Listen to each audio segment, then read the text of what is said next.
dos cosas. Lo primero, agradecerle al público, a todas las personas que han tenido la disposición para asistir a la sesión de hoy día. Yo entiendo que son momentos difíciles para todos, para todas y para todos. Finalmente, la situación es compleja en distintos niveles, así que se agradece mucho el interés por este tipo de charlas, por este tipo de conversaciones. No solo lo digo por la mía, sino también por las anteriores, que entiendo que han tenido bastante buena convocatoria. Y lo segundo es agradecer efectivamente al Instituto de Filosofía y en especial al área de extensión. Yo entiendo y conozco bien el trabajo que han estado realizando en el último tiempo, así que también creo que es un agradecimiento en especial para ellos por generar este tipo de instancias de diálogo y de conversación. Bien, vamos a compartir la pantalla ahora. Les voy a contar un poco de qué se trata esta charla. Y para eso voy a partir por el título. Mención especial, y agradezco a mi esposa que me ayudó, o que en realidad fue ella la que propuso el título. Lo elegimos en conjunto, pero ella fue la de la idea principal.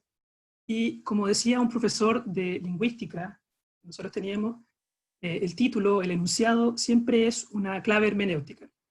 Entonces, quisiera comenzar reflexionando un poquito acerca del título, comentando algunas cosas que ustedes ya se darán cuenta por el mismo nombre que tiene esta charla, que de alguna manera generan una cierta orientación por donde yo quiero llevar esto y finalmente señalan los propósitos también que me gustaría cumplir en esta pequeña presentación.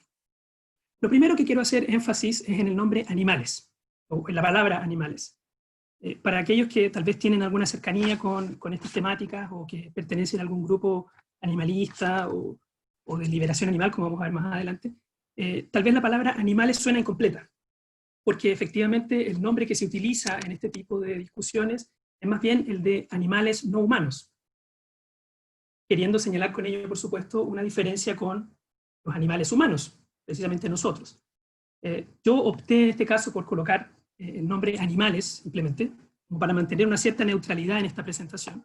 Ustedes van a ver lo que yo estoy interesado en generar es más bien una introducción a las principales problemáticas que se dan en la relación humano-animal.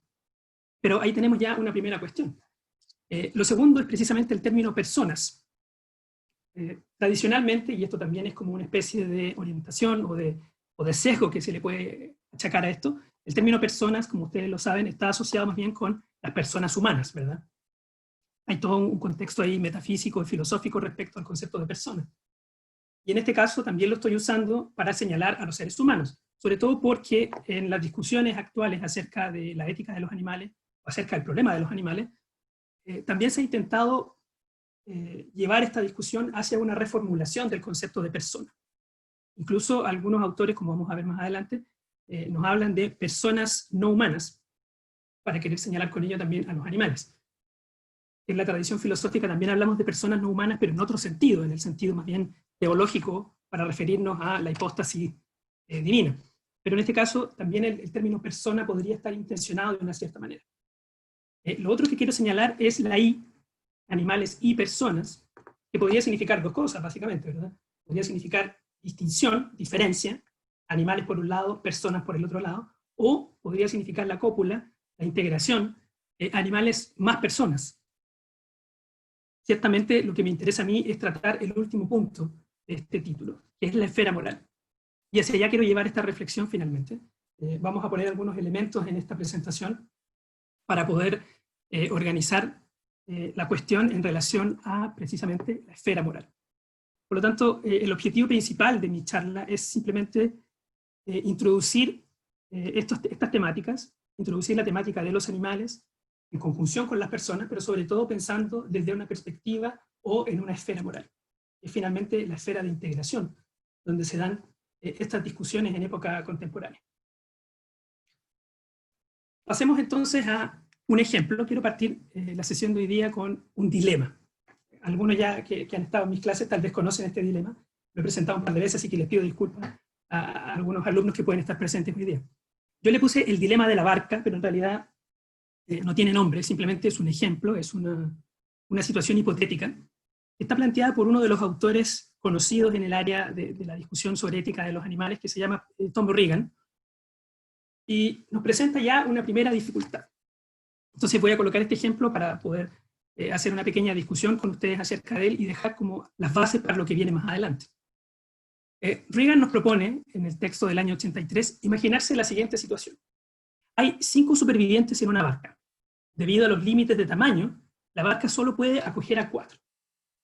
Para que esta suposición funcione, vamos a suponer que todos pesan aproximadamente lo mismo y ocuparían aproximadamente la misma cantidad de espacio. 4 de estos 5 son seres humanos adultos normales y el quinto es un perro. Ciertamente este es el dilema del tranvía, pero traducido a una barca. Hay que echar a uno por la borda o van a perecer todos. Entonces, claramente la pregunta ahora es, ¿quién debe ser este? Ya en la sesión pasada ustedes, o las personas que asistieron a la sesión de Fernando, discutieron un poco acerca de los dilemas, ¿cierto? Que tenemos 2 opciones acá, y en realidad habría que considerarlo como un verdadero dilema, no como un falso dilema. ¿A quién deberíamos mandar por la borda? Tal vez desde el sentido común uno podría decir inmediatamente al perro, ¿verdad? Estamos hablando de 5 humanos, un perro, ¿cómo es posible hacer esa comparación? El propio Tom Reagan, que es defensor de los derechos animales, tiene problemas para interpretar este ejercicio, y tiene algunas concesiones que hace a este sentido común del que yo estoy hablando. Pero hay otros, probablemente Peter Singer y el movimiento utilitarista o la interpretación utilitarista nos pediría primero parar un poco y hacer el cálculo y considerar quiénes tendrían las mejores opciones para lograr un beneficio neto final mayor. Es decir, ¿quién podría satisfacer mejor este principio de la mayor felicidad para el mayor número? O la mayor satisfacción para el mayor número. En ese caso, el perro entonces entra en el cálculo y tal vez habría que reconsiderar esta situación de si lo mandamos por la borda o no. Ciertamente, esto ya nos plantea entonces una dificultad. Tenemos por lo menos 2 caminos, y esos caminos tienen que ser argumentados adecuadamente. No es tan fácil como simplemente llegar y lanzar al perro. Entonces vamos a tener que hacer este ejercicio de reflexionar acerca de esto. Esa es un poco la invitación que se plantea con esta charla. Voy a tomar este ejemplo como punto de partida, pero finalmente lo que quiero demostrar con esto, y hacia donde quiero enfocar toda esta discusión, es que nuestra relación con los animales, nuestra relación con el mundo animal no humano, podríamos decir, es ambigua. Cuanto menos ambigua, porque también podríamos considerarla equívoca y tiene una multiplicidad de significaciones. En primer lugar, y esto lo tenemos bien claro, en las culturas antiguas, especialmente en las culturas del Oriente Lejano me refiero, los animales eran considerados divinidades, ¿verdad? Y tenemos asociación directa con templos donde se venera a los animales, y todavía existen en algunas partes del mundo. Representan como este elemento místico, este culto que tenían en Egipto a los gatos, por ejemplo. También nos señalan una suerte de veneración por los animales. Y sin embargo, hoy día tenemos otro problema. Los animales también son objetos de consumo. Los utilizamos para nuestro consumo, los utilizamos para nuestro provecho, ya sea en experimentación, en producción, en entretención, pensemos en el caso del rodeo o de los circos, incluso de los zoológicos, podríamos tal vez comentarlo ahí. Pero además, quizás esto es lo más problemático de todo, los integramos a nuestras vidas. Pasan a ser un elemento fundamental dentro de nuestra vida, al punto que podríamos considerarlos como parte de nuestra familia, ¿verdad? Esto yo lo digo también por experiencia personal. Ahora, esta multiplicidad de sentidos o de significados que tendría nuestra relación con los animales, finalmente nos plantea la pregunta hoy día. ¿Cuál debería ser nuestro trato con los animales o cómo debiésemos relacionarnos con ellos en esto que hemos denominado la esfera moral? Y ahí es donde se abre finalmente la discusión que hoy día quiero plantear. Parece que no tenemos muy claro cuál es esta relación con los animales. Parece que los tenemos catalogados de distintas maneras, incluso dependiendo del tipo de animal, que es un poco la crítica que se ha hecho desde los filósofos más actuales, por cierto. Pero en principio, entonces, lo que quiero destacar es esta ambigüedad en la relación con los animales o esta equivocidad en nuestra relación con los animales. Hoy día, por ejemplo, tenemos palabras nuevas que se van sumando a nuestro vocabulario. Hoy día ya va creciendo cada vez más la palabra zoonosis, ¿verdad? Era una palabra desconocida para muchos de nosotros hasta hace algún tiempo. Y hoy día ya sabemos que la zoonosis es el contagio de los animales a humanos, ¿verdad? El traspaso de enfermedades de animales a humanos. Y ahí nuevamente caben alternativas. Podríamos pensar que tal vez la zoonosis es porque hemos ido perdiendo ciertas capacidades de combatir virus que vienen de los animales, como una cuestión propia de nuestra evolución humana, o también podemos leerlo, y parece que las cifras así lo dicen, hemos estado metiéndonos cada vez más en los hábitats de los animales, hemos ido irrumpiendo cada vez más en el hábitat de los animales salvajes, y esto va generando, por supuesto, un incremento en las enfermedades humanas asociadas a animales. O sea, incluso desde ese punto de vista podemos ver que nuestra relación con los animales es problemática. Y por cierto, requiere entonces de una reflexión de carácter general acerca de esto. Esta reflexión ya se ha hecho, por cierto, y viene haciéndose, pero nosotros todavía estamos en un punto en el cual se pueden agregar muchos elementos más a esa discusión. Yo lo que quisiera agregar entonces en esta presentación es básicamente elementos para generar esta reflexión. Para eso voy a partir tomándome de una autora italiana que se llama Paola Cavalieri, cercana por supuesto al movimiento animalista, que tiene un texto muy bueno del año 2006, un artículo, en donde ella describe lo que podríamos denominar los 3 momentos del debate animal.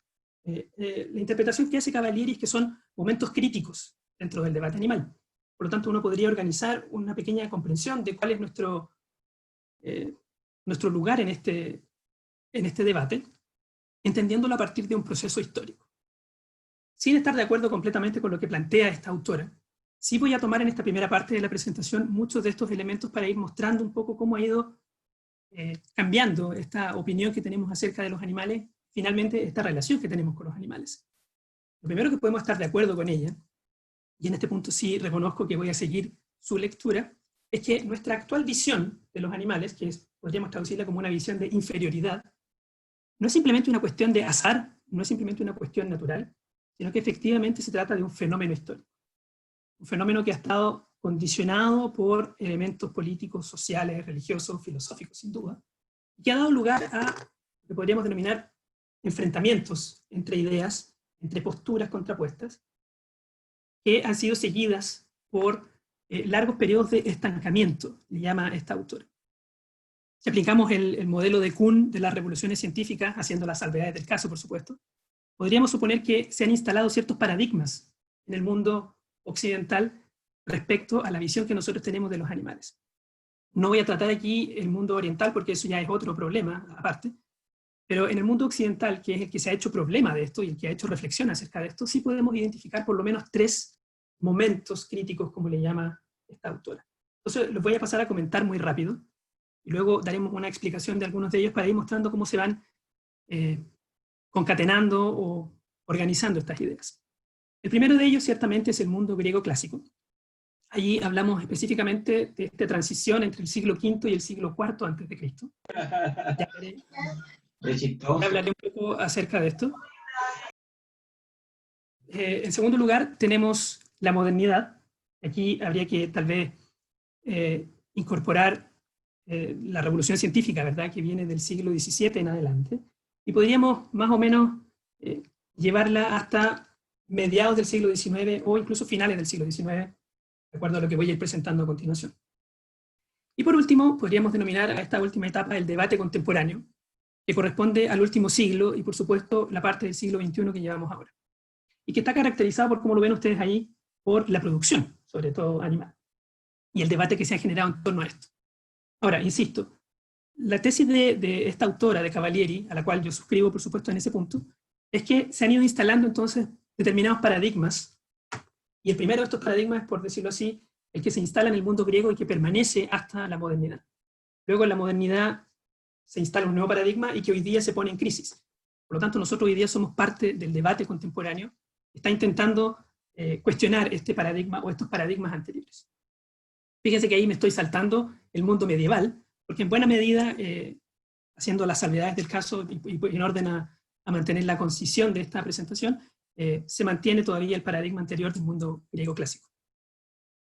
Bueno, comencemos entonces por el primero. Hablemos un poco acerca del mundo griego y, como digo, aquí se van juntando distintas versiones y yo me voy a centrar solamente en 2. La primera es aquella que sostiene que hay una idea de vínculo o un concepto de vínculo original entre los seres vivientes. Estaría representada sobre todo por el movimiento de los pitagóricos, que por cierto, para los que saben de filosofía griega, tiene sus antecedentes mucho antes en los cultos y en los misterios órficos. Podría esto tener una relación incluso con las tradiciones de Oriente, según dicen los comentaristas antiguos.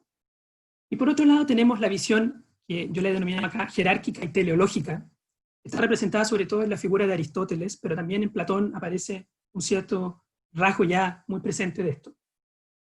Los que han estado en las clases de Antigua conmigo ahí saben más o menos por dónde va esta discusión. Pero básicamente se enfrentan estas dos posiciones y lo que plantea Cavalieri es que finalmente la opción B es la que prevalece por motivos que ya he mencionado son históricos y culturales. Ahora, la idea entonces de este vínculo original de los seres vivientes, vamos a analizar la alternativa A, tiene sus antecedentes, como decía, en ciertos elementos de la sociedad griega clásica, arcaica incluso, y está representada sobre todo en esta secta o hermandad filosófica y religiosa que representan los pitagóricos, religiosa, filosófica y científica, por cierto. Poco sabemos acerca de los pitagóricos de primera fuente, porque todo lo conocemos a través de las opiniones que se han dado de ellos, pero sí sabemos que son de los primeros en plantear esta idea del vegetarianismo como una suerte de purificación, una suerte de actitud ética de purificación. Encontramos un antecedente también en las culturas orientales. El jainismo, que es una religión muy antigua de la India, también plantea explícitamente la prohibición de matar seres vivientes. Pero ya en el mundo occidental tenemos el ejemplo de los pitagóricos. Cuenta una historia, de esta historia así como anecdótica, ¿verdad? Que un pensador llamado Empédocles, cercano al pitagorismo, se dice que fue incluso discípulo de Pitágoras, rechazó hacer un sacrificio a un buey, era una tradición que se hacía después de las Olimpiadas, y en su lugar hizo su propio buey de arbustos y de hierbas aromáticas, que compartió con los presentes ahí. O sea, eso ya demuestra una cierta actitud, entonces, sobre la base de creencias que podríamos denominar cosmológicas, ¿verdad? Una visión del mundo que tenían los pitagóricos. Como lo dice la misma autora Cavalieri, la filosofía pitagórica expresa una cosmología que está basada en la idea de armonía entre los humanos y otros seres animados, que son en este caso los animales no humanos. Y esto se relaciona mucho con lo que conocemos de los pitagóricos, que se refiere a la transmigración de las almas.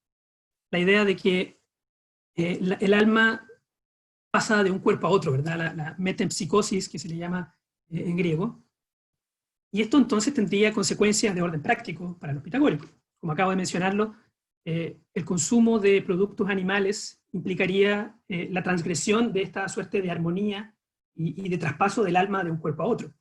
Cuenta otra historia anecdótica, en este caso acerca de Pitágoras, que un día Pitágoras se encuentra con que estaban golpeando a un perro, estaban maltratando a un perro, y él le dice por favor a esa persona que pare, porque escuchó que sus gritos eran los de su hermano, que había muerto. O sea, incluso entonces la prohibición de comer carne tendría un significado, como les digo, cosmológico. Ahora, a esta visión, que está asociada entonces con esta visión de mundo y con estas prácticas de purificación de los pitagóricos, se contrapone en cierta medida esta visión propuesta por Aristóteles. No puedo entrar acá en los detalles puntuales, pero esto tiene que ver también con los cambios políticos que se están viviendo en la época, con el surgimiento de la polis y luego la crisis que tiene la polis como unidad política en el mundo que le tocó vivir a Aristóteles. Pero Aristóteles entonces tiene como punto central esto que aparece aquí mencionado como la teleología. No confundir con teología, por supuesto. Teleología, para los que saben esto, se refiere a la idea de que todo posee un propósito, un fin, está conducido a un fin, que es la realización de aquello, ¿verdad? Es como el fin es el bien de las cosas. Y esto, por supuesto, está organizado de una manera jerárquica en el caso de Aristóteles. Hay una cierta estratificación de los distintos grados de vida que conducen, por supuesto, a un fin único. En el caso de los seres humanos, se refiere al fin de la ciudad, a la conformación de la ciudad. Como lo plantea Adela Cortina en un texto que tiene acerca de los animales, precisamente, y me tomo de la frase de ella porque lo dice de mejor manera, para Aristóteles, la naturaleza no hace nada en vano, precisamente desde esta perspectiva teleológica de la que estoy hablando. Ha creado todos los seres para el hombre. Las plantas existen para los animales y los demás animales existen para el hombre. O sea, Aristóteles ya no está planteando la idea de un orden natural, distinto al orden que nos planteaban los pitagóricos, ¿verdad? Que había como una suerte de ciclo. En este caso Aristóteles lo va planteando como una suerte de jerarquía, en la cual existe un principio rector y un principio que es regido. Ciertamente los animales pasarían entonces a formar parte de aquello que está sobre el dominio del ser humano. Existen para el hombre, ya sea para la alimentación, ya sea para el cuidado y el cobijo, o la seguridad, etcétera, etcétera. Ahora bien, no nos olvidemos que la finalidad que tiene Aristóteles es precisamente llegar a la comunidad política. Es decir, los animales sirven para el hombre en la medida en que también sirven a la organización política, que es la finalidad de la vida humana también. De esto tampoco se puede desprender que Aristóteles esté concediendo con esto crueldad o maltrato animal. Simplemente estamos haciendo una relación de jerarquía, ¿verdad? El ser humano es superior al animal, y el animal es un medio para los intereses finales del ser humano. Pero de eso tampoco podríamos desprender que Aristóteles esté necesariamente pensando en maltrato animal. De hecho, pareciera ser lo contrario. Si uno se atiene a la ética aristotélica, que es una ética basada en la prudencia, tal vez podríamos sostener desde ahí un cierto uso prudente. Pero esto, insisto, no está tratado directamente por Aristóteles. Pese a ello, Aristóteles fue un gran observador de los animales. Hay toda una lectura que hace él científica del comportamiento animal y de las características de los animales, por lo cual tampoco hay un rechazo a ultranza de la naturaleza animal, sino que más bien lo que, insisto, en este punto Aristóteles está tratando de hacer es jerarquizar los distintos grados de vida. Sin embargo, esto lleva a pensar, y esta es finalmente la primera conclusión a la que podemos llegar, que el paradigma que se impone de aquí en adelante es el paradigma del ser humano como la cúspide de todos los seres vivientes, y los animales, por supuesto, como aquellos seres que están al servicio de los seres humanos, que son finalmente medios para la realización del ser humano. Tal como decía anteriormente, ya en el mundo medieval nosotros vemos que, guardando las proporciones y cambiando lo que hay que cambiar, pero que en general este paradigma se mantiene.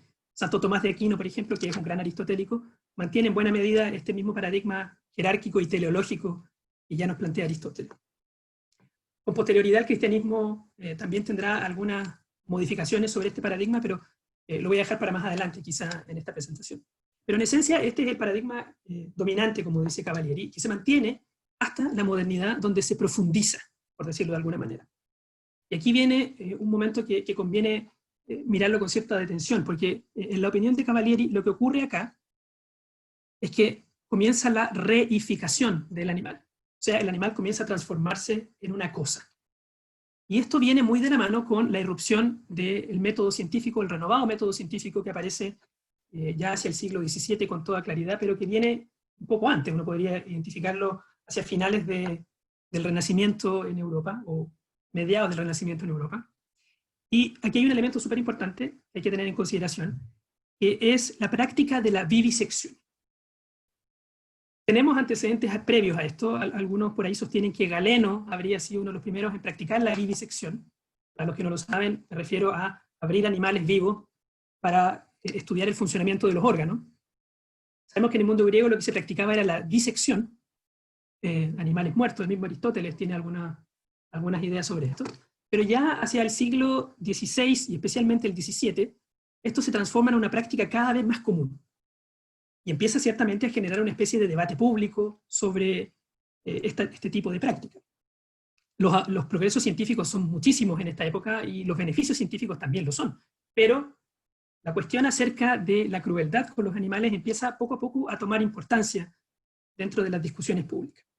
Y aquí aparece este filósofo que es ineludible en este punto, pero que específicamente en el punto acerca de los animales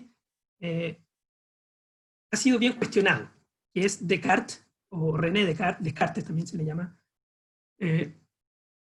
que viene de alguna manera a hacerse cargo de esta discusión. Las vivisecciones, como decía, comienzan ya en el siglo XV a tomar importancia. En la época medieval en Europa estaban prohibidas. Ya con la irrupción del humanismo y del cristianismo empiezan del humanismo y de esta revolución científica empiezan a aparecer nuevamente sobre la mesa. Y entonces Descartes viene a sintetizar este método científico con su propia filosofía, y de paso aprovecha de responder a esta pregunta por la vivisección. Finalmente podemos destacar en esta pasada por la modernidad las críticas que surgen, sobre todo a esta interpretación cartesiana, que les podríamos denominar las críticas anticrudelistas, que ya se enfocan mucho más que aparecen mucho más en el siglo XVIII y parte del XIX. Voy a explicarlas a continuación, pero me quiero detener primero en el caso de Descartes. hay una cita de Adela Cortina, nuevamente, que me pareció muy enfática en este punto, porque demuestra esta cosificación del animal que empieza a aparecer ya en época moderna. El animal, dice Cortina, interpretando por supuesto la postura cartesiana, es solo materia extensa, carece de capacidad de pensar y no es por lo tanto sino una máquina. Esta idea del animal como un autómata va muy de la mano, por supuesto, con la filosofía cartesiana, y para quienes conocen este tema, lo que hace es separar básicamente, plantea un dualismo entre la cosa pensante, la res cogitans, y la cosa extensa. Está sujeta, por supuesto, a las leyes de la mecánica, está sujeta a las leyes de la física, básicamente, mientras que la cosa pensante, la res cogitans, es el sujeto, es la conciencia. Al hacer esta separación, Descartes, por supuesto, coloca a los humanos a un lado y a todo lo que no es humano al otro lado. Incluso dentro de nosotros mismos, esta es como una cuestión que siempre uno discute en clases con los alumnos, dentro de nosotros mismos nuestro cuerpo pasa a ser una máquina, separada, por supuesto, de nuestro ser pensante. Con propiedad se le puede llamar sujeto. Bueno, esta misma categorización Descartes entonces la aplica a los animales, con alguna vacilación. Sabemos que Descartes en algunas cartas, por ejemplo, después como que no está muy convencido de esto, pero en general esta es la opinión que prevalece, que los animales pasarían a ser máquinas, autómatas, como decíamos anteriormente, carentes de conciencia, no son conscientes de sí mismos y por lo tanto carentes de dolor. Como no son capaces de pensar, en el sentido estricto no hay dolor en el caso de los animales, sino que simplemente hay una respuesta mecánica a un estímulo. De alguna manera esto se podría tomar entonces como una justificación a estos procedimientos de vivisección que ya estábamos viviendo en la época de Descartes. Insisto en este punto, y no es por defender a Descartes, pero el propio Descartes no queda muy convencido de esto. Sin embargo, esta pareciera ser la opinión que trasciende, porque estas prácticas se siguieron realizando a lo largo de la modernidad hasta por lo menos principios del siglo XIX. Que es donde precisamente aparece el movimiento reaccionario, y que sobre todo viene fomentado por las filosofías empiristas. Ya vemos nosotros algunos comentarios en Locke, algunos comentarios en Hume, principales filósofos empiristas del siglo anterior. Y sobre todo tiene su asidero, por decirlo de alguna manera, en la postura utilitarista, que es una corriente ética que está asociada al nombre de Jeremy Bentham. Y aquí hay una frase que es muy conocida y que la cito simplemente para ser enfático en este punto. Bentham replantea esta cuestión. Y en el fondo lo que hace es criticar a Descartes. Hay muchos filósofos que ya empiezan a criticar esta posición tan radical de Descartes, de separar el ser consciente del objeto no consciente. Y entonces Bentham, tratando de llevar esto al terreno jurídico, que es el que le interesa a él, sostiene esta frase que ya es conocida, largamente conocida. La pregunta de fondo, dice Bentham, no es si pueden razonar, que es la pregunta que se hace Descartes finalmente para descartar a los animales, ni si pueden hablar, sino más bien la pregunta es, ¿pueden sufrir? Ciertamente, desde el punto de vista de Bentham, si podemos acreditar que los animales pueden sufrir, entonces son sujetos de consideración moral y debiésemos tenerlos presentes en nuestras acciones. Por eso decíamos que estos movimientos se llaman anticrudelistas, porque en el fondo se oponen a la crueldad con los animales. Sin embargo, como decíamos que esto va avanzando de acuerdo a ciertos paradigmas, esta opinión de Bentham, de algunos otros autores como Schopenhauer, por ejemplo, que posteriormente también tendrá una crítica sobre esto, de alguna manera quedan en el trasfondo. Sobre todo porque intentan criticar la crueldad con los animales, pero tampoco intentan criticar la cuestión de fondo, que es si acaso los animales son o no objetos y son medios para la satisfacción humana. En pocas palabras, lo que intentan estos autores es básicamente oponerse a la crueldad con los animales, pero no al trato y al uso de los animales. Incluso el propio Bentham, que acá estoy citando y que lo reconozco como uno de los primeros en identificar el sufrimiento animal, no estaría en desacuerdo con comer carne, siempre y cuando eso se haga bajo condiciones de no sufrimiento. Entonces, desde este punto de vista, podemos considerar que la respuesta de Bentham queda a medio camino. Y esto hace entonces que esta idea de que los animales son cosas, son objetos, prevalezca y pase al siglo siguiente. Y ahora entonces llegamos al debate contemporáneo, que es aquí donde me quiero detener un poco más. Y como decíamos, esto es el siglo XX ya, estamos entrando en el siglo XX. El siglo XIX hay que caracterizarlo sobre todo por la industrialización, ¿verdad? El proceso de industrialización que sufre Europa. Y esto se traspasa, por cierto, al debate en torno a los animales. De hecho, el debate en torno a los animales, como voy a mostrar ahora, surge a partir de esto. La principal cuestión acá viene a ser la industrialización. Vamos a hacer una línea de tiempo con algunos elementos que me parecen a mí relevantes en esto, y voy a ir haciendo algunos comentarios sobre eso. Lo primero que puedo decir es que hacia finales de la década del 20, de 1920, empiezan a aparecer las primeras granjas industriales en Estados Unidos. En principio, la producción es avícola, pero luego, ya hacia la década del 60 y 70, comienza la producción masiva de cerdos y bovinos en Estados Unidos. Y en Inglaterra también, por supuesto. El caso de Chile es distinto, y ahí no hay tantos datos exactos de cuándo fue la primera granja industrial, pero ciertamente nosotros vamos un poco atrasados en esto, hacia finales de los años 70, tal vez podríamos ubicar ahí, pero no tengo datos exactos. Hay mucha información que no llega a ningún resultado concluyente. Por eso es que estoy centrándome un poco en este debate primero en Europa. Dicho sea de paso, entre los años 20 y los años 60, es decir, entre más o menos finales de los 30 y los 50, aparece toda una crítica filosófica, que está sobre todo representada por Heidegger y que está representada por Ortega y Gasset, que hacen una crítica a lo que ellos llaman la era técnica, la excesiva tecnificación de los procesos productivos y el peligro que esto supone, la dominación que supone al ser humano el mundo técnico. Hay como una suerte de presagio de que el mundo técnico finalmente nos va a terminar dominando. Sin embargo, y esta es la crítica que se le ha hecho a Heidegger en épocas más contemporáneas, Heidegger no se pronuncia directamente sobre los animales, sino que más bien está pensando en la tecnificación de la agricultura, en la tecnificación de otras ciencias, pero no necesariamente está pensando en el caso de los animales. De hecho, hay pocos comentarios de Heidegger acerca de los animales.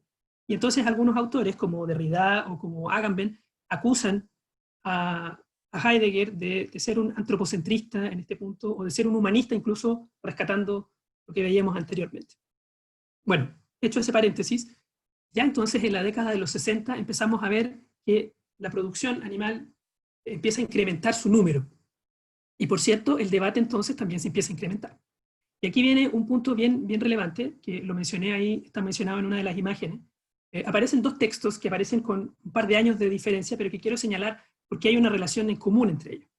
Primero tenemos el año 62, este texto de Rachel Carson, que se llama algo así como Primavera Silenciosa, que algunos lo reconocen como uno de los primeros textos ambientalistas de la historia moderna. Carlson lo que hace ahí es señalar los peligros que hay y hace una crítica derechamente al uso de pesticidas en la agricultura, en Estados Unidos, por supuesto. Y esto da lugar a un movimiento ambientalista, a una de las primeras olas de movimientos ambientalistas. Se suma a esto que hacia finales de los años 40, al principio del 50 de hecho, ya tenemos también el caso de Aldo Leopold, que escribe un ensayo de ética de la tierra, que también viene a realzar estos movimientos ambientalistas. Y por último, hacia los años 70, tenemos el caso de Van Rensselaer-Potter, que es el que funda o inaugura, más bien dicho, el término bioética. Y entonces estos movimientos empiezan poco a poco a asociarse con esta área de la filosofía que conocemos como la bioética, o esta área de los estudios que conocemos como la bioética. En el año 64, y aquí volvemos al tema de los animales que es el que nos convoca, aparece este libro de Ruth Harrison, escritora inglesa, está puesta ahí en la imagen, Animales Máquina, Animal Machines, que se fijan ustedes que además está hecho el prólogo por Rachel Carson, o sea, hay una relación en esto. Y efectivamente es la relación que yo quiero marcar, o sea, los movimientos ambientalistas y los movimientos animalistas tienen ciertamente una conexión interna, y sobre todo comparten una crítica a lo que podríamos denominar antropocentrismo fuerte. Antropocentrismo ingenuo le llama Taylor en algún texto. Ya lo voy a comentar también a qué me refiero con esto. El año 75, nos pegamos el salto de 10 años, tenemos un texto fundamental, algunos lo consideran como algo así como la Biblia de los movimientos animalistas, es el texto de Peter Singer, Liberación Animal. Este texto ha generado toda una controversia, ¿verdad? Ha generado toda una discusión en los estudios acerca de los animales, y tiene bastantes repercusiones a lo largo de estos últimos años. Tenemos una edición castellana, por si alguien quiere ir a este texto del año 99, por si acaso. Ahí pueden consultarlo. Y el nombre ya nos indica también un aspecto importante. Singer propone o propugna o defiende la liberación de los animales, sobre la base de un utilitarismo como el que veíamos antes en el caso de Bentham. Lo voy a comentar también más adelante.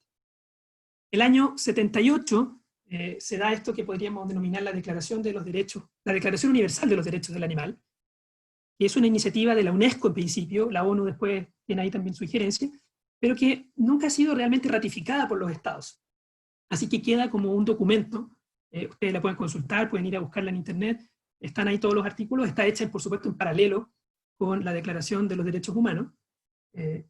Por ahí estaba yo leyendo un texto de Rodrigo Frías, donde él señala muy bien que ese paralelo entre los derechos del animal y los derechos humanos no cuaja completamente, entonces también es un documento que demuestra cierta ambigüedad en algunos puntos. Sobre todo porque se declara que los animales también son animales de trabajo, lo cual ya pareciera ir en contra de la libertad de los animales. Ese es un punto que también quisiera dejar señalado.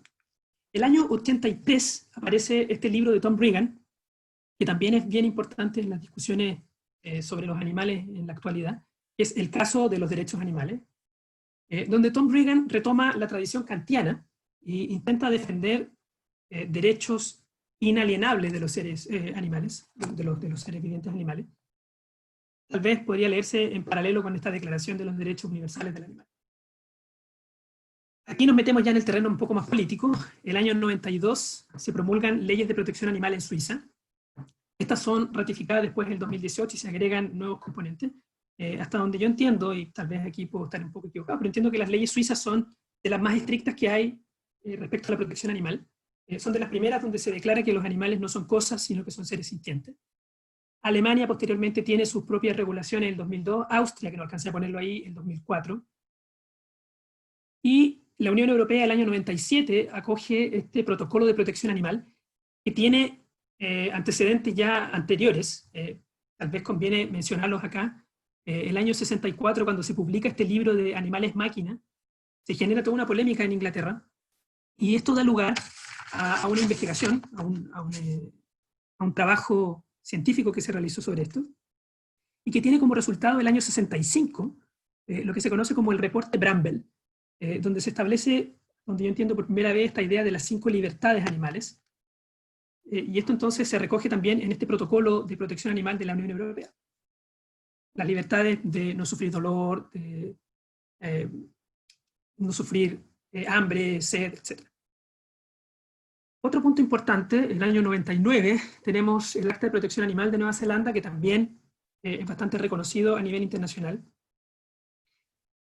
El año 2000 hay un autor estadounidense que publica este libro, Stephen Wise, que publica este libro que es algo así como Sacudiendo la jaula, podríamos denominarlo, en donde ya se empieza a hablar de derechos animales en términos legales. Anteriormente Tom Regan habla de derechos morales de los animales, pero acá ya derechamente Stephen Wise intenta llevar esto al terreno legal estadounidense, lo cual también genera una polémica, por cierto. Y por último, quisiera destacar el texto de Martha Nussbaum. Es un artículo, al principio, del año 2001, sobre derechos animales, pero posteriormente, el 2006, o 2004, perdón, tiene una colección de ensayos acerca de los animales. ¿Y por qué la señalo acá a Nussbaum? Porque, por lo menos, lo que yo quiero defender hoy día es que ella sería la tercera lectura que se le puede dar al tema de los animales. Tenemos a Singer, tenemos a Regan y tenemos a Nussbaum, entonces como los 3 representantes de este movimiento.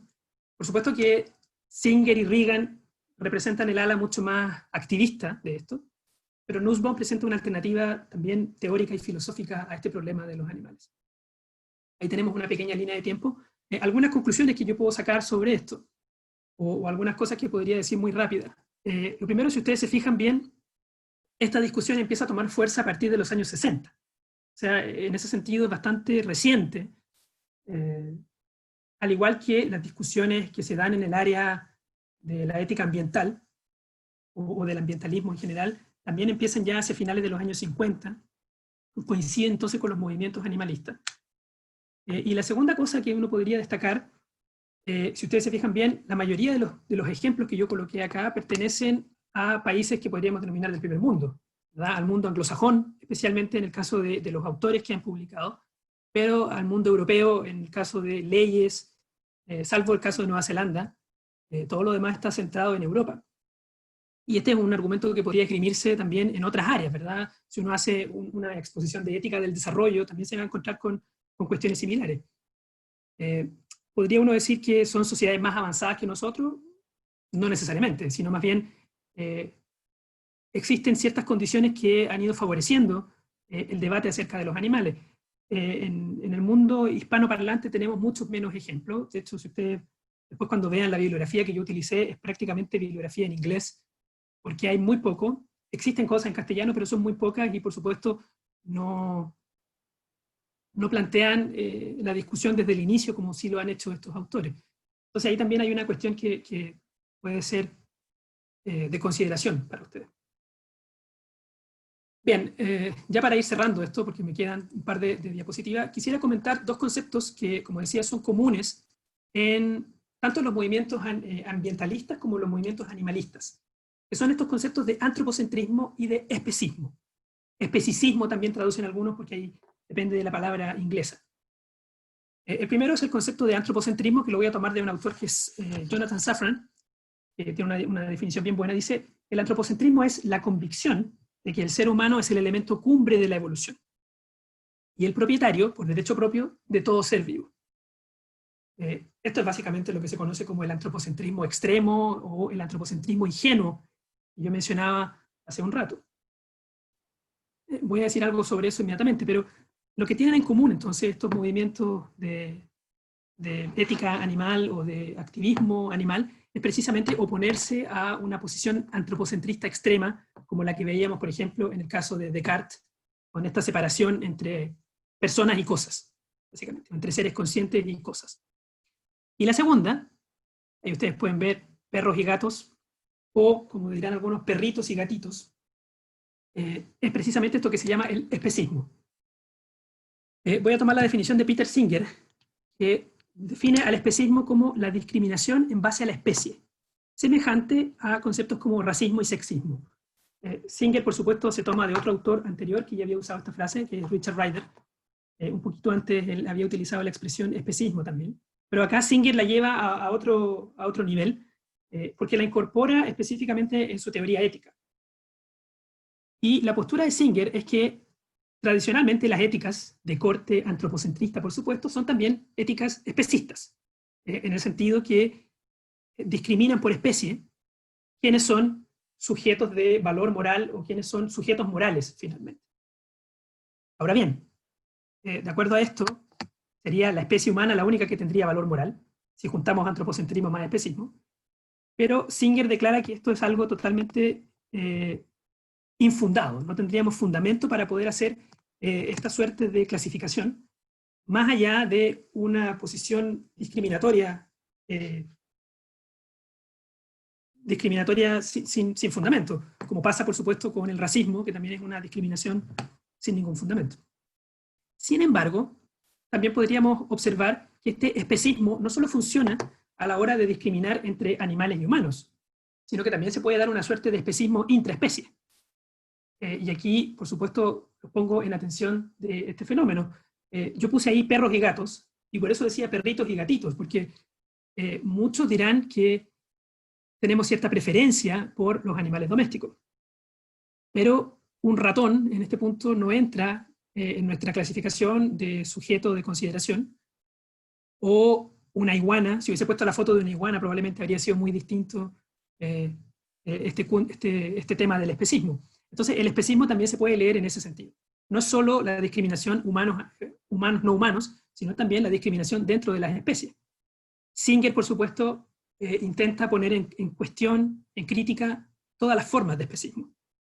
Ahora, respecto al antropocentrismo, yo también tengo un punto crítico, porque tampoco podemos hacer una ética o un trato no antropocéntrico. Y ahí nos topamos con otro problema. O sea, hay posturas que intentan ser anti-antropocentristas o mantenerse fuera del antropocentrismo, pero finalmente los que tienen que tomar las decisiones son los seres humanos. Entonces, de alguna manera siempre va a haber un aspecto antropocéntrico en nuestra ética. El punto está más bien en moderar este antropocentrismo, que no sea un antropocentrismo desmedido que no tenga mayor reflexión crítica. Bien, me queda todavía un poquito de tiempo. Lo que quiero dar como algunos ejemplos es que en el último tiempo los estudios científicos, etológicos, en general, los que están estudiando los animales también han tenido muchos progresos y también nos han ido mostrando lo que podríamos denominar capacidades animales.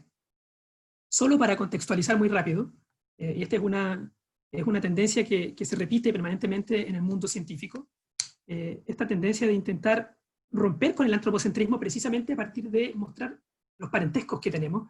Esta brecha, en algún momento se abrió entre personas y animales, es una brecha que tal vez tenemos que volver a pensar.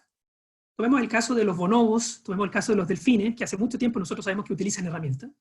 Ahí puse algunos estudios y algunos textos por si alguien quiere después profundizar en esto. Los mismos estudios de Jane Goodall, ¿cierto? Que se dedicó al estudio de los primates, ya nos va mostrando de los años 60 en adelante, mediados de los 60, que los primates son capaces de usar herramientas, pero también últimamente se ha descubierto que los delfines pueden hacerlo.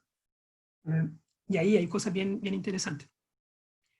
Mapaches que resuelven problemas creativamente, le puse yo.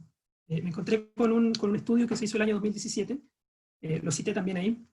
Se muestra que en un cilindro lleno de agua, como con un bocadillo que le ponían al medio, así como un malvavisco, se les enseñaba a los mapaches a meterle piedras a este cilindro para que el agua fuera subiendo y pudieran sacar el malvavisco de ahí. Y resulta que algunos de ellos, en vez de seguir las órdenes, buscaban otras soluciones para sacar el alimento que estaba allá adentro. Por ejemplo, algunos daban vuelta el cilindro, y eso ya demuestra un cierto aspecto de creatividad también en la resolución de problemas. Y por último, quizá uno de los casos que se ha comentado mucho, delfines, que pueden aprender lenguajes de señas. Tenemos el caso de este investigador Herman, que ha estado investigando harto tiempo a los delfines y el comportamiento de ellos.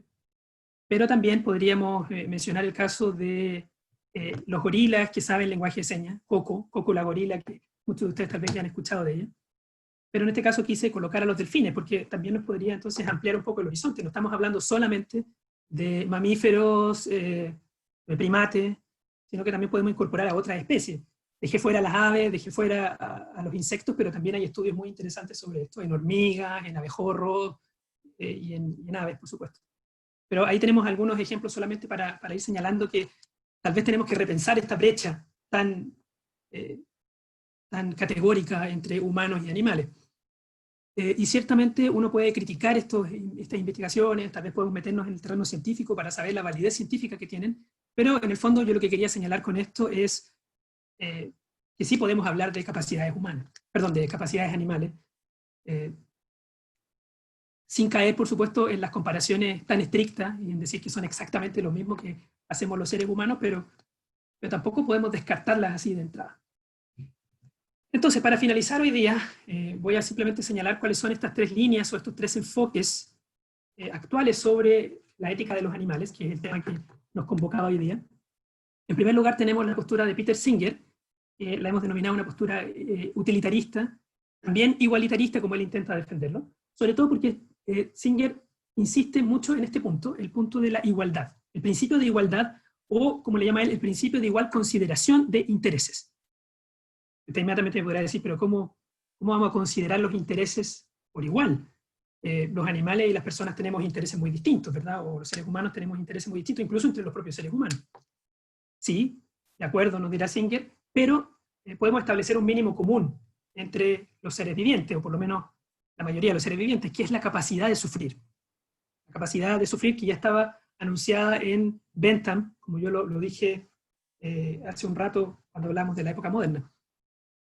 Y entonces Singer dice, ese principio es el que hay que tomar en cuenta.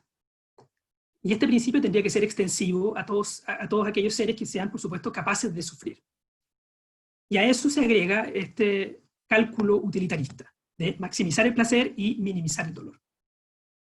Singer, por supuesto, con su teoría, y esta es la parte que ha sido sumamente discutida también, propone una suerte de activismo, abolicionismo podríamos denominarlo también, porque propone terminar con cualquier forma de explotación de los animales, sobre la base de que aquí se está provocando un sufrimiento, y también sobre la base de que esto generaría una mayor suma, una maximización del placer a nivel general. Incluso el propio Singer sostiene que esto nos tendría que conducir a convertirnos en vegetarianos, y él mismo se declara vegetariano sobre una base utilitarista, por supuesto. Ya voy a hacer algún comentario crítico también sobre Singer, porque no queda exento de examen. El segundo enfoque que podríamos destacar es el de la teoría de los derechos, de Tom Regan. Tom Regan, que declara una lectura mucho más kantiana acerca de los animales, intenta defender un valor inherente en ellos. El valor inherente es aquel que nos hace sujeto de derecho. Todo aquel sujeto que posee un valor inherente se refiere a un valor que no es económico, que no es de utilidad, que no es social, es simplemente un valor en sí mismo. Y ahí entonces se opone al utilitarismo, que en el fondo tendría un cierto valor de utilidad en su caso. Y esto se traduce en el caso de Regan, a la idea de derechos. ¿Quiénes son los que poseen derechos? Todos aquellos que son sujetos. ¿Y quiénes son los sujetos? Regan nos va a decir aquellos que son titulares de una vida. Aquí reinterpreta lo que conversábamos anteriormente acerca del sujeto como sujeto pensante, en el sentido cartesiano, sino que más bien aquí el sujeto es el que puede experimentar una vida como propia. Y en este punto entonces se abre por lo menos la posibilidad de incorporar a la mayor parte de los mamíferos adultos, nos va a decir Regan, que podrían entrar entonces en esta consideración de sujetos de derecho. Derechos que son, por cierto, inalienables, que no podríamos traspasar, y que por lo menos se podrían, para decirlo muy rápido, traducir a un derecho principal, el derecho a ser tratado con respeto y a no ser maltratado. Ese sería básicamente el principal derecho que podrían tener los animales en su condición de sujetos de derecho. Esta teoría también queda sometida, por supuesto, a una evaluación crítica, y voy a mencionarla inmediatamente. Porque antes quiero mencionar a la última autora, que es Nussbaum, que nos plantea este enfoque de capacidades, o enfoque de las capacidades. Nussbaum, autora norteamericana, que retoma de alguna manera la línea aristotélica, la línea teleológica de Aristóteles, y la transforma, por supuesto, a esto que ella llama el enfoque de las capacidades, que lo ha desarrollado mucho más en otras áreas, en las áreas de economía, por ejemplo, en sus textos con Amartya Sen, pero en esta área de los animales todavía falta, yo creo, mayor desarrollo. La postura de Nussbaum es que, a diferencia de los anteriores, que se oponen al especismo, Nussbaum más bien propone enfocarse en la especie. Las especies animales ofrecen distintas capacidades que podríamos denominar capacidades naturales. O sea, los seres vivientes exhiben distintas capacidades que están determinadas por su especie. Sin entrar ahora en la consideración de qué vamos a entender por especie, porque eso ya sería una discusión mucho más larga. Y la tesis de fondo de Nussbaum es que estas capacidades promueven, por decirlo de alguna manera, el florecimiento de las especies, o de los individuos, perdón. El florecimiento que en el caso de los seres humanos lo podemos traducir como una vida buena, ¿verdad? En términos éticos. De aquí se deriva, por supuesto, un deber. El deber que nosotros tendríamos de potenciar estas capacidades y de no cortarlas, de no verlas interrumpidas en su florecimiento. De estas tres teorías, por lo menos lo que yo quisiera señalar nomás, creo que esta es la que tiene mayores posibilidades de profundización, ¿verdad? El caso del utilitarismo, bueno, el principal problema que sufre Singer es el problema de los utilitaristas, en el fondo. Y es que se pone en entredicho la noción de derechos y que se somete al cálculo de utilidad. O sea, si volvemos al ejemplo de la balsa y determinamos a través de un cálculo utilitario que el perro produce menos felicidad que un humano, entonces probablemente el perro tiene que tirarse por la borda y ahí nuestro enfoque animalista también se viene abajo. Entonces, claro, la postura utilitarista intenta defender una cierta igualdad, pero al promover tanta igualdad, por supuesto que se pone en compromiso también el derecho de los individuos. Cosa contraria es lo que pasa con Regan, porque al enfatizar tanto los derechos, si enfatizamos tanto la idea de que los animales poseen derechos inalienables, lo que estamos generando con esto es una bifurcación. Estamos generando un abismo nuevamente entre humanos y animales. Sobre todo porque los derechos que plantea Regan se reducen a derechos negativos, ¿verdad? O también dicho, a obligaciones negativas. No debe hacer esto, no debe hacer esto otro, pero finalmente, ¿dónde está lo positivo de esto? ¿Qué cosas sí debiésemos hacer con los animales? ¿O cuál debiese ser nuestra relación con los animales?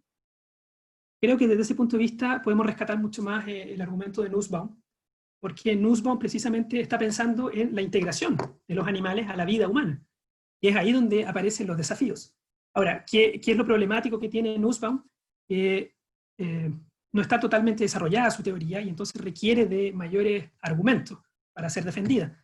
Pero en principio, y hay un autor bastante reciente, Koilarz, nos propone que podemos tomar este enfoque de las capacidades y someterlo a un debate con los distintos involucrados en el trato con los animales. O sea, precisamente hacernos cargo de la discusión con los etólogos, precisamente hacernos cargo de la discusión con los biólogos, incorporar este debate a las áreas donde precisamente se pueden lograr avances en nuestra relación con los animales y cómo podríamos potenciar nosotros las capacidades animales dentro de nuestra relación con ellos.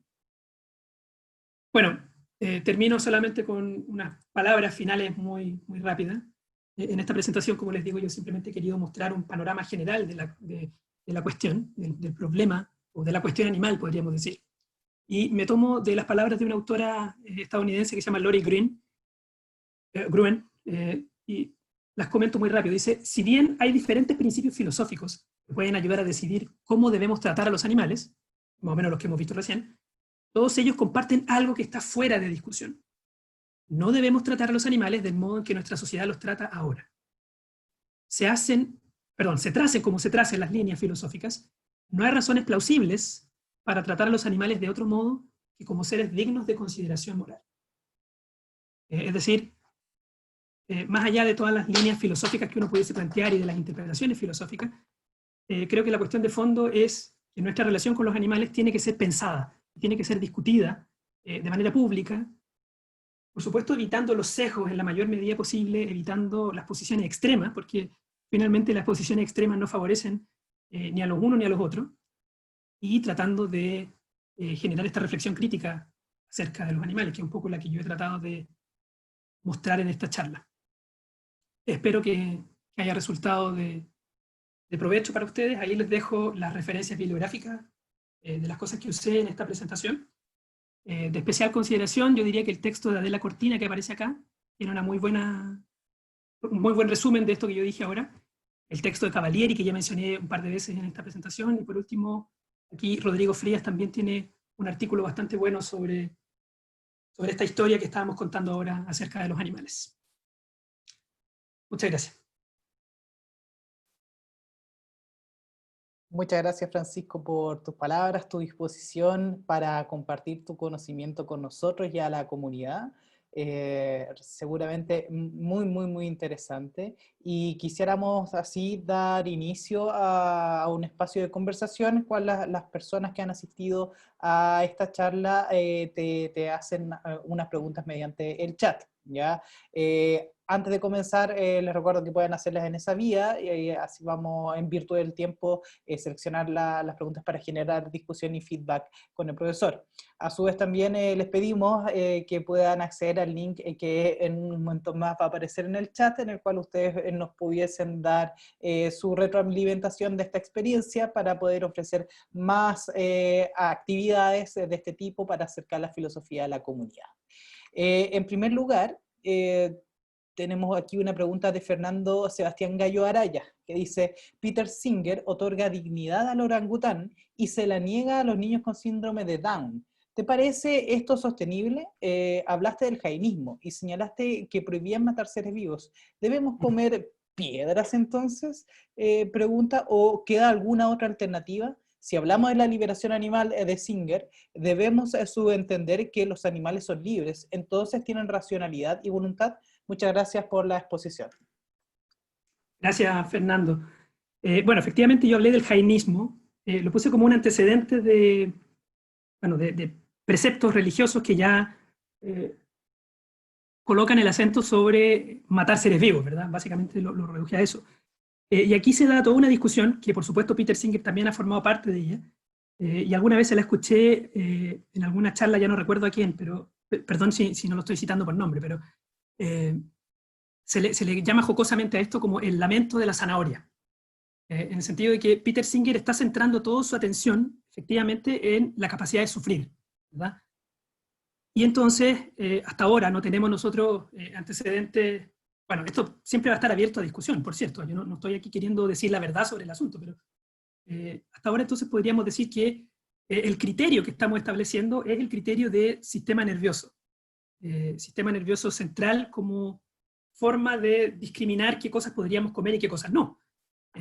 Singer entonces se la juega más por una dieta vegetariana que vegana, desde ese punto de vista. O sea, si él está tomando como criterio la capacidad de sentir, y no como criterio la racionalidad, entonces claro, se abre el espectro, pero se abre hasta cierto punto. O sea, también tendríamos que dejar a algunos fuera de esto, y ahí podríamos también criticar la postura de Singer. O sea, en ese sentido, no se resuelve completamente el asunto. Y en cuanto al segundo punto, o el primer punto que menciona Fernando, esta idea de personas con discapacidad o niños, por ejemplo, también ha sido sumamente cuestionado Singer en ese punto. Porque precisamente, yo diría que, a ver, no voy a tratar de defender a Singer acá, pero simplemente voy a tratar de colocar el acento en que el propósito de la argumentación de Singer es distinto, no es quitarle dignidad a las personas que tengan alguna discapacidad mental, sino más bien señalar la hipocresía de quienes sostienen, así como Descartes y todos los racionalistas, de quienes sostienen que la racionalidad es el criterio para otorgar derechos y para otorgar un estatus moral a los individuos. Porque efectivamente los seres humanos otorgamos derechos a seres humanos que no pueden poner en ejercicio o que no tienen capacidad racional. Entonces, en el fondo, Singer, creo que en ese punto lo que él quiere más bien es destacar la hipocresía, más que derechamente entrar en esta polémica. Insisto, yo no quiero defenderlo porque yo sé que Singer ha tenido varias opiniones al respecto, pero estoy como queriendo señalar ahí un primer aspecto problemático que ciertamente se puede dar. Dicho sea de paso, hay una entrevista de Peter Singer que la publicó este año, la pueden buscar ustedes por internet, la van a encontrar, es como de junio o mayo de este año, así que ahí tienen algunas opiniones de Singer más actuales, pero él sigue defendiendo su mismo punto. O sea, sigue estando en contra del especismo como principio filosófico. Muchas gracias, Francisco. Aquí tenemos a Camilo Chenone, que dice: muy buena charla, profesor. Quisiera preguntarle cuál es su postura acerca del veganismo ético, entendiendo a este como una postura moral donde no hay que consumir ni usar productos de origen animal o que causen dolor, como por ejemplo la extracción de aceite de palma en las Amazonas que destruyen los hábitats de muchos animales. ¿Consideraría entonces al veganismo ético como una postura sólida en contra del especismo? Y hoy en día está dado mucho que los servicios que ofrecen productos animales, como por ejemplo lugares de comida rápida, ofrecen productos veganos, pero siguen vendiendo su opción animal. ¿Consideraría a este veganismo, entre comillas, de capital, como una muestra de influencia del debate sobre los animales o el mercado simplemente atendiendo a las necesidades de un público? Tremenda pregunta. Bueno, aprovecho de saludar a Camilo porque reconocí su nombre. Yo no soy un experto en veganismo, así que yo creo que no voy a dar una respuesta tan satisfactoria. Ciertamente podemos someterla también a juicio, ¿verdad? Y todas estas posturas que hemos estado mencionando anteriormente tienen que ser sometidas a juicio crítico. O sea, uno no puede aceptar acríticamente una posición simplemente queriendo decir que tengo aquí todos los antecedentes. Yo creo que esto tiene que estar siempre sometido a juicio crítico. Sobre todo porque también se acusa en algunos sectores a veganismos no consecuentes o a veganistas no consecuentes. Sobre la misma base que mencionábamos anteriormente. O sea, si uno trata de generar una separación entre especista y antiespecista, eso también parece un extremo difícil de llevar adelante.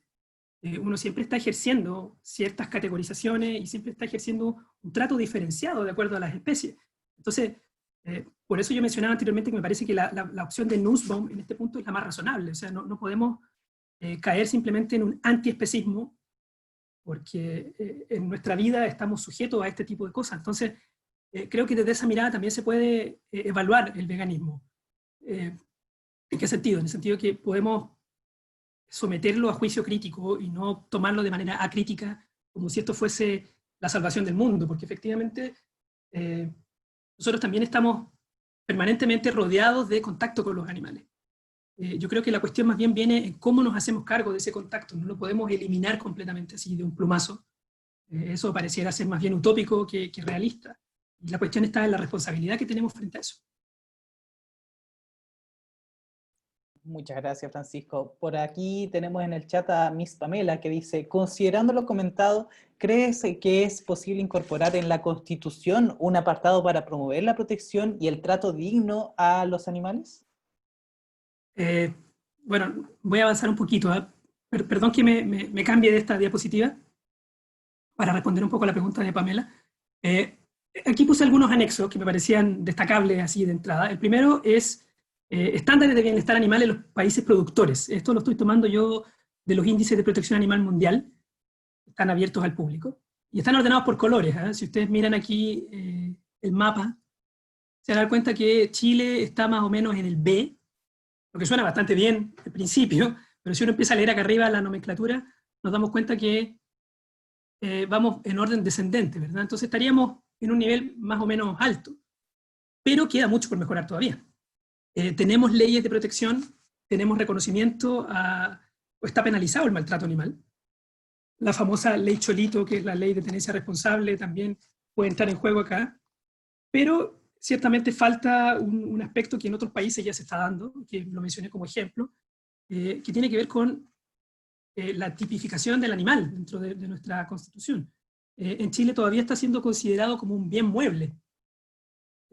A pesar de que se reconoce su sintiencia, hay como una cierta contradicción ahí, todavía lo consideramos como un elemento que está a nuestra disposición.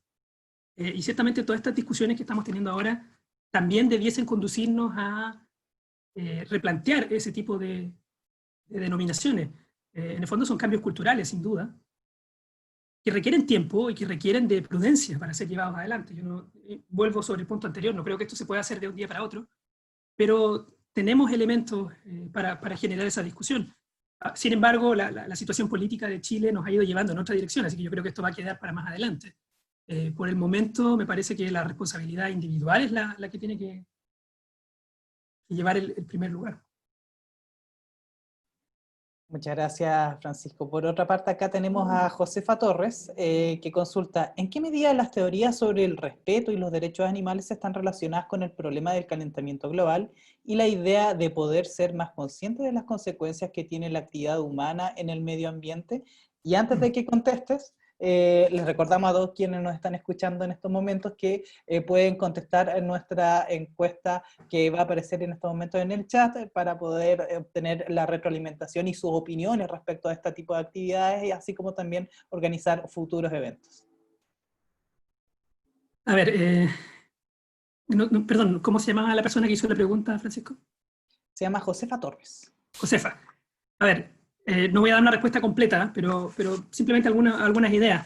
Ya mencioné anteriormente que los movimientos ambientalistas y los movimientos animalistas van de la mano. O sea, la ética ambiental, que aparece con Aldo Leopold, que después la retoma hasta cierto punto Van Rieseler-Potter con su estudio sobre bioética global, está conectada ciertamente con los movimientos de liberación animal, por ejemplo, de Singer. Y entonces ahí uno puede establecer ciertos puentes. En principio, ambos comparten, como decía yo, la crítica a esta actitud desmedida del ser humano en relación con su entorno, o sea, esta actitud de explotación que los seres humanos le dan al entorno. Y eso, por supuesto, incorpora animales y medio ambiente. En segundo lugar, el mismo Singer, ya que estábamos hablando de esta idea de ser vegetariano, Singer tiene un artículo, que ustedes lo pueden buscar ahí, que es de los años 80 más o menos, que dice por qué soy vegetariano. Y uno de los argumentos de Singer, y esto también se ha discutido mucho, hay muchos estudios sobre esto para uno o para otro lado, acerca del impacto ambiental que tiene la producción de carne. El impacto en emisiones de CO2, sobre todo la emisión de carne a escala masiva, por supuesto, o sea, la producción masiva. Y Singer declara que si nos volviéramos vegetarianos, reduciríamos, evidentemente, las emisiones de gases contaminantes. Curiosamente, en este punto, Singer también tiene como un cierto matiz, porque nos va a decir, bueno, contra lo que yo estoy peleando en el fondo es contra la producción en masa, no necesariamente contra la producción así a baja escala. O sea, si usted cría a un animal en buenas condiciones y después se lo come, bueno, un utilitarista consecuente como Singer no tendría argumentos para decir que hay algo malo ahí, porque en el fondo no se le provoca un sufrimiento innecesario.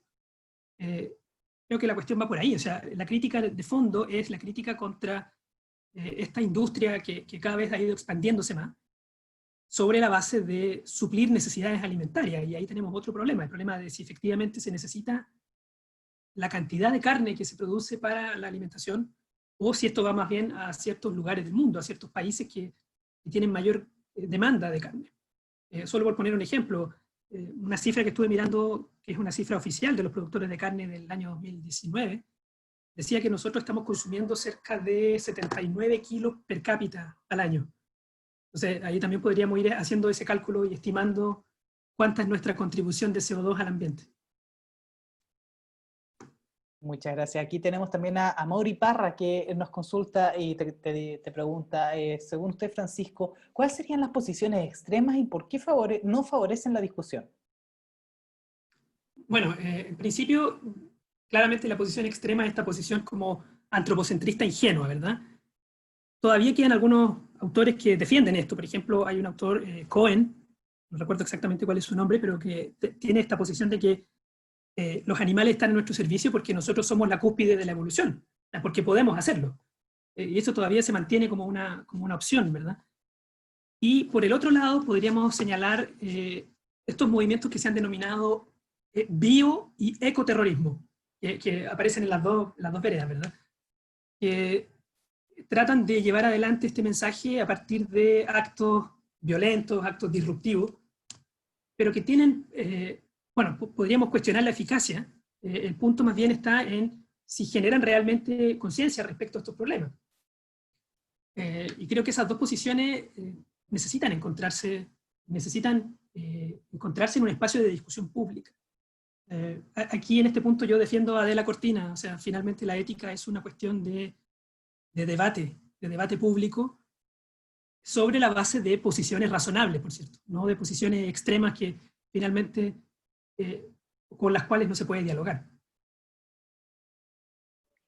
Muchas gracias. Aquí también tenemos a Erika Quintero, quien dice, muchas gracias por la ponencia, muy interesante. Tengo dos preguntas al respecto. La primera es si en su concepto la sintiencia es un elemento crucial o determinante para la consideración moral de los animales, o si sería necesario exigir un poco más, como algunas capacidades. La segunda pregunta es si la consideración moral nos lleva a hablar de derechos de lo que son titulares los animales, o podríamos reconocerles tal estatus sin dicha consecuencia, esto es la asignación de derechos. Y por otra parte, también tenemos a Palison que consulta respecto a la figura o el ejemplo o parábola, por así decirlo, que nos dicen con el ejemplo de la barca.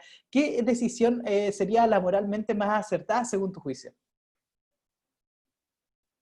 No me voy a pronunciar sobre la barca porque es un caso no resuelto. Curiosamente, Tom Regan, que es este autor que defiende los derechos de los animales, optaría por votar al perro, después de una consideración, porque dice finalmente el perro tendría menos oportunidades que un humano. Sí, dicho de manera prima facie, como dice él, nadie pensaría que la vida humana se puede simplemente tirar por la borda. O sea, yo no voy a responder en todo caso a esa pregunta porque creo que lo planteé como un dilema porque precisamente no tiene una resolución satisfactoria. En cualquier caso estaríamos tirando a alguien por la borda y se lo van a comer los tiburones, suponiendo que ese es el ejemplo. En cuanto a las preguntas que hacía la persona anterior, bueno, la sintiencia ciertamente tiene que ser un elemento a tomar en consideración, o sea, no podemos pensar que los animales no sienten. Eso ya queda completamente descartado y ahí estarían las posiciones extremas de las que hablaba anteriormente. Pero tampoco estaría de acuerdo con que es el único criterio, y por eso yo defendí durante esta presentación que me parece que la alternativa de Nussbaum resulta más razonable, o sea, también hay que incorporar diferencias en las especies y considerar qué capacidades tienen los animales de acuerdo a su propia naturaleza. Entonces yo no me quedaría solamente con la sintiencia, porque además tiene estos problemas que mencionábamos en el caso de Singer, o sea, que nos llevarían también a algunos extremos que podrían no ser razonables, ¿verdad? Y en cuanto a los derechos, caben dos alternativas. O son derechos directos o son derechos indirectos. Si son directos, estamos en el terreno de Reagan, entonces habría que reconocer a los animales como absolutamente poseedores de un valor intransable y entonces se complican las relaciones instrumentales que podemos establecer con los animales. Y en cambio, si son derechos indirectos, significa que quedan sujetos a nosotros y ahí también hay algunas críticas que se hacen porque quedarían sujetos como a nuestra buena voluntad, si queremos o no darle derecho a los animales. Yo creo que ese dilema se podría resolver precisamente desde un enfoque como el que traté de defender en esta posición, o sea, en esta ponencia, sobre la base de un deber que nosotros tenemos de potenciar a los animales en su naturaleza. Y esto se podría traducir también como una especie de ética del cuidado, como han planteado algunos autores, como mismo, por ejemplo, Van Rieser y Potter, que se asocia con algunas éticas del cuidado. Cuidar no significa solamente no interferir o no intervenir, sino que significa potenciar también. También podríamos entenderlo en el sentido positivo, activo. Creo que por ahí podríamos dar una respuesta más satisfactoria a esta dicotomía del derecho de los animales. Gracias, Francisco. Y la verdad es que han surgido muchísimas preguntas. Este ha sido un tema que ha suscitado harta conversación y bueno, en virtud del tiempo lamentablemente no las podemos abarcar todas, pero queremos cerrar con una de tus oyentes, que es Catalina Ortiz Ramos, que dice: te agradezco profundamente que hayas dado esta charla. Quiero preguntarte, ¿crees que la crueldad, especista o no, es innata en el ser humano? ¿O podremos avanzar una sociedad sin discriminación ni crueldad? Saludos y muchas gracias. Wow, yo creo que esa pregunta queda fuera de mis capacidades para responderla. Porque tal vez tiene que ver con otros factores. O sea, pueden incorporarse factores psicológicos, pueden incorporarse factores ciertamente culturales en esto. Incluso si, por ejemplo, lo miramos desde, no sé, desde Kohlberg, pensando en Kohlberg y sus etapas del desarrollo moral, puede ser simplemente una etapa del desarrollo moral. Ciertamente, si uno trabaja en ética, y ha sido la pega los últimos 10 años, uno se la juega porque podríamos llegar a mejores estándares de, de calidad, ¿verdad? Tratando de minimizar la crueldad en la mayor medida posible. Ahora, para eso también existen las leyes. Tenemos esto de las 3R que se utilizan en la investigación, ¿verdad? Reducción, reemplazo, se me olvida una ahora. Reducción, reemplazo y no me acuerdo de la tercera, pero me acordaré en algún momento. Tenemos también el tema de las 5 libertades que se dan en el caso de la producción animal. Entonces se puede ir trabajando en conjunto, se puede ir trabajando en el esfuerzo que se hace desde el punto de vista de la legislación, de la normativa, desde el punto de vista de la educación. Creo que, no sé, charlas de difusión como estas son necesarias por lo menos para que uno vaya llevándose preguntas para la casa y pueda ir mejorando también en sus propios estándares de calidad. Y, no sé, el trabajo que uno hace en los comités de ética, donde se discuten este tipo de cosas, el trabajo que se hace con los investigadores o con los mismos productores, etcétera, etcétera. Tengo fe en que se puede ir mejorando. Yo no sé cuáles serán las causas exactas de la crueldad de los seres humanos, porque algunas personas parecen disfrutar más esto que otros. Ahí hay que preguntarle a un psicólogo probablemente, un psiquiatra, no sé, pero por lo menos desde el punto de vista ético, desde el punto de vista del deber ser, yo creo que se puede mejorar mucho en esto. Muchas gracias, Francisco. Y también agradecemos a todas las personas que nos han seguido hasta estos momentos con tantas preguntas tan interesantes. Lamentablemente el tiempo se nos hace muy corto y ojalá pudiésemos contar con tu disposición para otra charla de este tipo, Francisco. Desde ya dejamos a todos y a todos invitados a que sigan pendientes de nuestras redes sociales para futuras actividades que el Instituto de Filosofía ha estado implementando y va a seguir implementando a lo largo del año. Muchísimas gracias, Francisco, por tu tiempo y tu disponibilidad. Gracias, Francisco, y gracias también a todos los presentes. Que estén muy bien. Hasta luego.